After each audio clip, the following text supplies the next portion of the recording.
I'm Richard at the Vine OC Church in Fullerton, California. I'm going to be reading from C.S. Lewis's book, Mere Christianity, which was written 80 years ago, but has stood up very well as a statement of the way in which Christianity makes sense and is worth taking seriously. And this is the first chapter. It's called The Law of Human Nature, and it is part of a section of the book which is called Right and Wrong as a Clue to the Meaning of the Universe. Everyone has heard people quarreling. Sometimes it sounds funny and sometimes it sounds merely unpleasant. But however it sounds, I believe that we can learn something very important from listening to the kind of things they say. They say things like this: "How'd you like it if anyone did the same to you?" "That's my seat. I was there first." "Leave him alone. He isn't doing you any harm." "Why should you shove in first?" "Give me a bit of your orange. I gave you a bit of mine." "Come on, you promised." People say things like that every day. Educated people as well as uneducated, and children as well as grown-ups. Now, what interests me about all these remarks is that the man who makes them is not merely saying that the other man's behavior does not happen to please him. He is appealing to some kind of standard of behavior which he expects the other man to know about. And the other man very seldom replies, "To hell with your standard." Nearly always he tries to make out that what he has been doing does not really go against the standard, or that if it does, there is some special excuse. He pretends there is some special reason in this particular case why the person who took the seat first should not keep it, or that things were quite different when he was given the bit of orange, or that something has turned up which lets him off keeping his promise. It looks, in fact, very much as if both parties had in mind some kind of law or rule of fair play or decent behavior or morality or whatever you'd like to call it, about which they really agreed. And they have. If they had not, they might, of course, fight like animals, but they could not quarrel in the human sense of the word. Quarreling means trying to show that the other man is in the wrong, and there would be no sense in trying to do that unless you and he had some sort of agreement as to what right and wrong are, just as there would be no sense in saying that a footballer had committed a foul unless there was some agreement about the rules of football. Now, this law or rule about right or wrong used to be called the law of nature.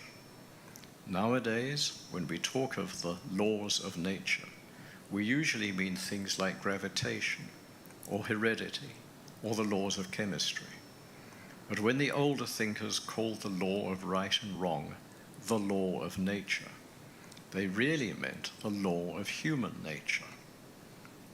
The idea was that, just as all bodies are governed by the law of gravitation, and organisms by biological laws, so the creature called man also had his law, with this great difference, that a body could not choose whether it obeyed the law of gravitation or not, but a man could choose either to obey the law of human nature or to disobey it.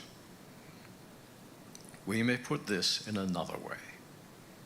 Each man is at every moment subjected to several different sets of law, but there is only one of these which he is free to disobey. As a body, he is subjected to gravitation and cannot disobey it. If you leave him unsupported in mid-air, he has no more choice about falling than a stone has. As an organism, he is subject to various biological laws which he cannot disobey any more than an animal can. That is, he cannot disobey those laws which he shares with other things. But the law which is peculiar to his human nature, the law he does not share with animals or vegetables or inorganic things, is the one he can disobey if he chooses. This law was called the law of nature because people thought that everyone knew it by nature and did not need to be taught it. They did not mean, of course, that you might not find an odd individual here and there who did not know it, just as you find a few people who are colorblind or have no ear for a tune. But taking the race as a whole, they thought that the human idea of decent behavior was obvious to everyone.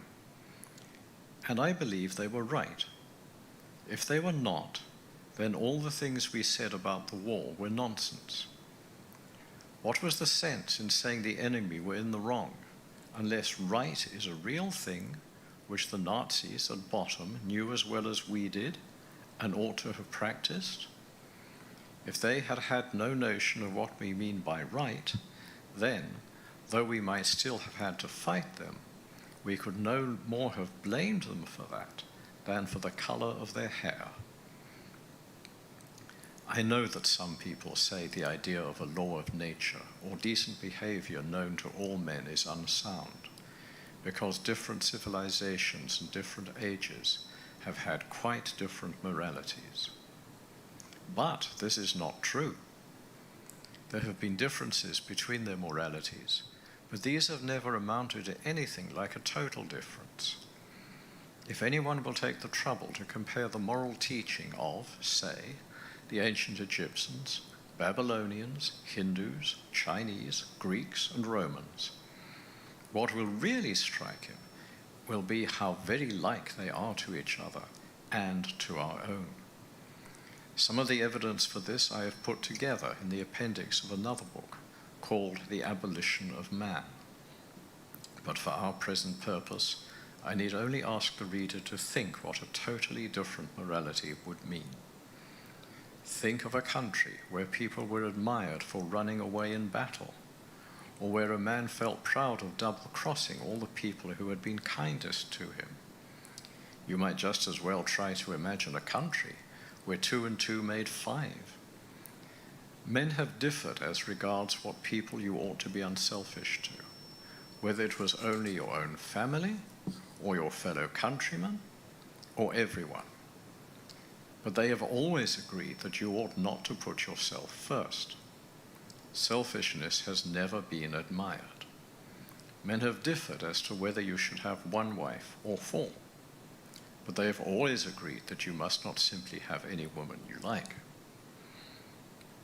But the most remarkable thing is this. Whenever you find a man who says he does not believe in a real right and wrong, you will find the same man going back on this a moment later. He may break his promise to you, but if you try breaking one to him, he will be complaining, "It's not fair," before you can say Jack Robinson. A nation may say treaties do not matter, but then, next minute, they spoil their case by saying that the particular treaty they want to break was an unfair one. But if treaties do not matter, and if there is no such thing as right and wrong, in other words, if there is no law of nature, what is the difference between a fair treaty and an unfair one? Have they not let the cat out of the bag and shown that whatever they say, they really know the law of nature just like anyone else? It seems, then, we are forced to believe in a real right and wrong. People may be sometimes mistaken about them, just as people sometimes get their sums wrong. But they are not a matter of mere taste and opinion, any more than the multiplication table. Now, if we are agreed about that, I go on to my next point, which is this. None of us are really keeping the law of nature. If there are any exceptions among you, I apologize to them. They had much better read some other book, for nothing I am going to say concerns them. And now, turning to the ordinary human beings who are left, I hope you will not misunderstand what I am going to say. I am not preaching, and heaven knows I do not pretend to be better than anyone else. I am only trying to call attention to a fact, the fact that this year, or this month, or more likely this very day, we have failed to practice ourselves the kind of behavior we expect from other people. There may be all sorts of excuses for us. That time you were so unfair to the children was when you were very tired. That slightly shady business about the money, the one you have almost forgotten, came when you were very hard up. And what you promised to do for old so-and-so and have never done, well, you never would have promised if you had known how frightfully busy you were going to be. And as for your behavior to your wife, or husband, or sister, or brother, if I knew how irritating they could be, I would not wonder at it.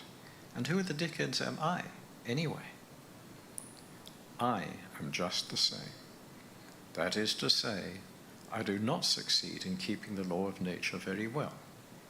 And the moment anyone tells me I am not keeping it, there starts up in my mind a string of excuses, as long as your arm. The question at the moment is not whether they are good excuses. The point is that they are one more proof of how deeply, whether we like it or not, we believe in the law of nature. If we do not believe in decent behavior, why should we be so anxious to make excuses for not having behaved decently? The truth is, we believe in decency so much, we feel the rule or law pressing on us so, that we cannot bear to face the fact that we are breaking it, and consequently we try to shift the responsibility. For you notice that it is only for our bad behavior that we find all these explanations. It is only our bad temper that we put down to being hungry or worried or tired. We put our good temper down to ourselves. These, then, are the 2 points I wanted to make. First, that human beings over all the earth have this curious idea that they ought to behave in a certain way and cannot really get rid of it. Secondly, that they do not in fact behave that way. They know the law of nature. They break it. These 2 facts are the foundation of all clear thinking about ourselves and the universe we live in. And that concludes chapter 1 of C.S. Lewis's Mere